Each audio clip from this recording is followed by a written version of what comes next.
Quand il y en a plus, il y en a encore. Blake Lively demande une ordonnance de protection plus stricte après avoir reçu des messages violents et menaçants dans le cadre de la guerre juridique contre Justin Baldoni. J'en suis arrivée au point où je me demande si Judge Lyman va faire une crise nerveuse et accuser Blake de harcèlement, car tous les jours, elle en demande toujours plus, sans rien donner en retour pour aider son cas. Je m'explique. Blake Lively a demandé au juge une ordonnance de protection plus forte dans le cadre de sa bataille juridique avec Justin Baldoni après avoir prétendument reçu des communications violentes, profanes, sexistes et menaçantes. Les avocats de Justin Baldoni ainsi que ceux de Blake Lively et de son mari Ryan Reynolds avaient précédemment accepté une ordonnance de protection standard avant leur procès civil de mars 2026 pour empêcher la diffusion publique de documents et d'informations sensibles au fur et à mesure que la découverte est en cours. Cependant, dans une lettre soumise au juge Lois Lyman du district sud de New York jeudi, les avocats de Lively et Reynolds affirment qu'il existe, je cite, de bonnes raisons pour que le tribunal fournisse des protections supplémentaires au-delà de celles convenues dans l'ordonnance de protection standard. Alors moi j'ai une petite idée les gars, juste embaucher une sécurité privée, pas aux frais de l'État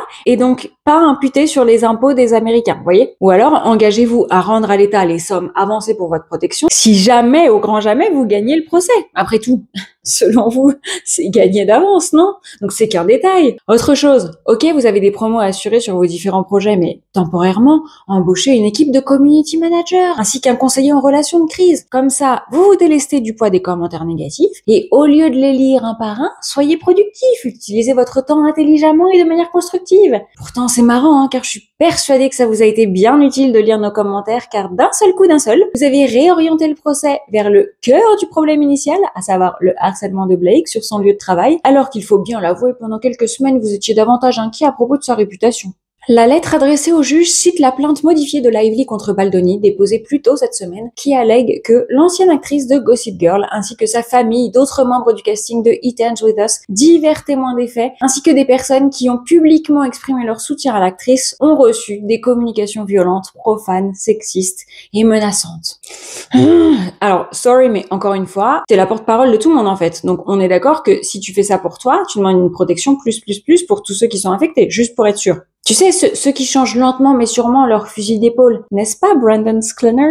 Mais alors, que contiennent les protections supplémentaires demandées par les Reynolds? Eh bien, tout simplement, elles incluent, je cite, une catégorie réservée aux yeux des avocats uniquement, qui s'applique aux documents de découverte confidentiels, de nature si hautement confidentielle et personnelle, sensible ou exclusive, que la révélation de ceux-ci est susceptible de causer un préjudice concurrentiel, commercial, financier, personnel ou à la vie privée, toujours selon la lettre. Ensuite, le document énumère également des exemples de documents confidentiels susceptibles d'être couverts par la nouvelle ordonnance de protection, notamment des informations jusqu'alors non divulguées propres à l'industrie du divertissement, telles que, par exemple, des idées créatives ou des relations avec des clients, ainsi que des informations de nature personnelle ou intime dans une affaire impliquant des personnes de haut niveau et des allégations de harcèlement.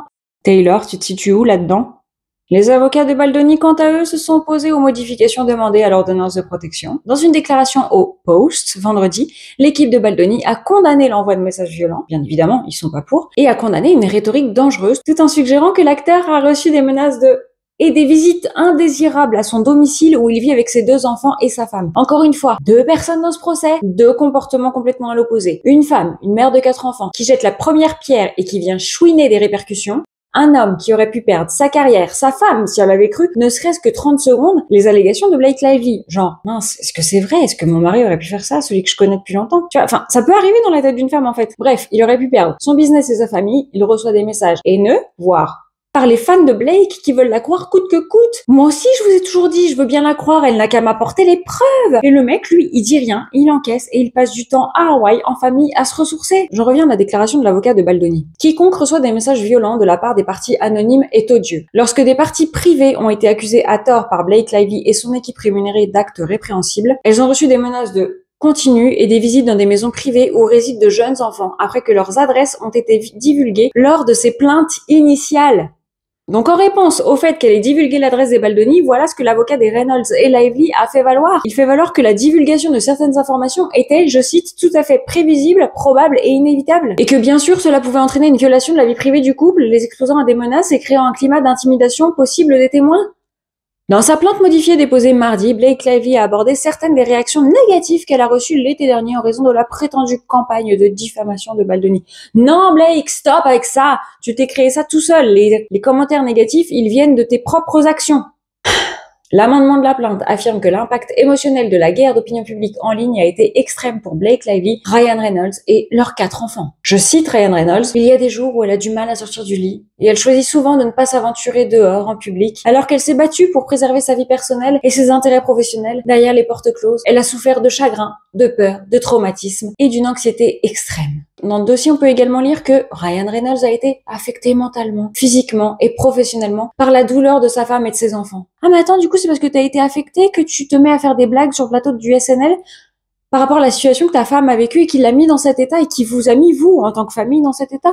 Bah ouais, ça fait sens en fait.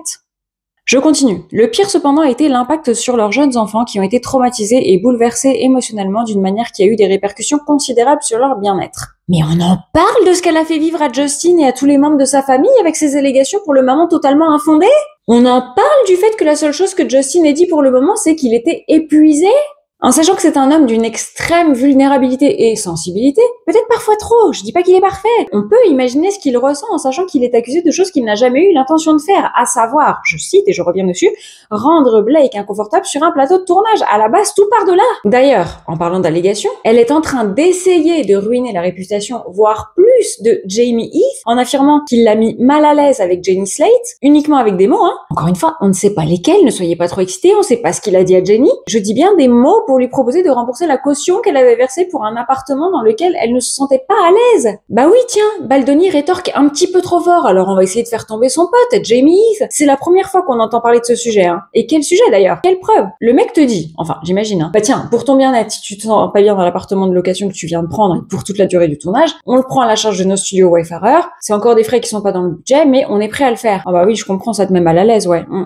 Je croyais que le seul problème de Heath, c'était de t'avoir regardé dans ton trailer, dans ta caravane. Chaque jour, je vous jure, chaque jour, je suis un peu plus en colère. J'ai hâte de savoir ce que vous en pensez, mais je trouve que si l'État pioche dans les caisses pour assurer la sécurité des Reynolds, qui sont 6, hein, l'État devrait offrir la même protection aux Baldoni, qui sont 4. Ils leur coûteront moins cher. Oh, fâché.